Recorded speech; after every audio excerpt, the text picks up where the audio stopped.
ଗତକାଲି ସନ୍ଧ୍ୟାରେ ହୀରାକୁଦ ଗାନ୍ଧୀନଗରର କାଳୁ ବାହାଦୁର ବୟସ 28 ବର୍ଷ ପାଖାପାଖି ତାଙ୍କର ଅଛି। ସେ ତାଙ୍କ ସାଙ୍ଗରେ ତାଙ୍କ ସାଙ୍ଗ ହେଲା ସତ୍ୟରଞ୍ଜନ ଧଳଙ୍କ ସହିତ ବାଇକ୍ରେ ଯାଉଥିଲେ ଏବଂ ପାଖାପାଖି 7:10 ସମୟରେ ତାଙ୍କ ସବଷ୍ଟେସନ ପଡ଼ା ପାଖରେ ତାଙ୍କୁ 6 ଜଣ ଆମର ଯେଉଁ ତାଙ୍କର ସଂଘବଦ୍ଧ ଭାବରେ ତାଙ୍କୁ ଆକ୍ରମଣ କରିଥିଲେ ବିଭିନ୍ନ ମାରଣାସ୍ତ୍ର ନେଇକରି,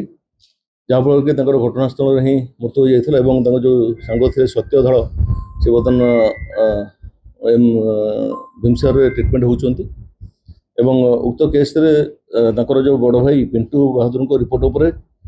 ହୀରାକୁଦ ଥାନାରେ ମକଦ୍ଦମା ରୁଜୁ କରାଯାଇଛି 210/2025। ଉକ୍ତ କେସ୍ରେ ଆମର ଆଇଜି ସାର୍ ଏସିପି ସାର୍ ନିର୍ଦ୍ଦେଶରେ ଦୁଇଟା ଟିମ୍ ଫର୍ମେସନ୍ କରାଯାଇଥିଲା ଏବଂ ଆମର ଫୋରେନ୍ସିକ୍ ଏଭିଡେନ୍ସ ତା ସହିତ ଆମର CCTV ଆଧାରକୁ ବେସ୍ କରିକିରି ଆମର ଇନଭେଷ୍ଟିଗେସନ୍ ପ୍ରକ୍ରିୟା ଜାରି କରିଥିଲୁ ଏବଂ ଏସଏ ମଧ୍ୟ ସ୍ପଟ୍ ଭିଜିଟ୍ କରିଥିଲେ ଏଥିରେ, ଯାହାଫଳରେ କି ଆମର ସେଥିରେ ଯେଉଁ 6 ଜଣ ଲୋକଙ୍କୁ ଚିହ୍ନଟ କରାଗଲା ଯେଉଁମାନେ ଅଭିଯୁକ୍ତ ଥିଲେ ତାଙ୍କୁ ଆମେ ଯେଉଁ ଟିମ୍ ମେମ୍ବର୍ସ ଯେଉଁମାନେ ଯାଇଥିଲେ ସେମାନେ 6 ଜଣଙ୍କୁ ଡିଟେନ୍ କରି ସକ୍ଷମ ହୋଇଛନ୍ତି ଏବଂ ଆମର ପରବର୍ତ୍ତୀ ଯାହା ଇନଭେଷ୍ଟିଗେସନ୍ ପ୍ରୋସିଜିଓର କଣ୍ଟିନ୍ୟୁ କରୁଛୁ ଏବଂ ଡିଟେଲ୍ ଯାହା ଆମର କାଲି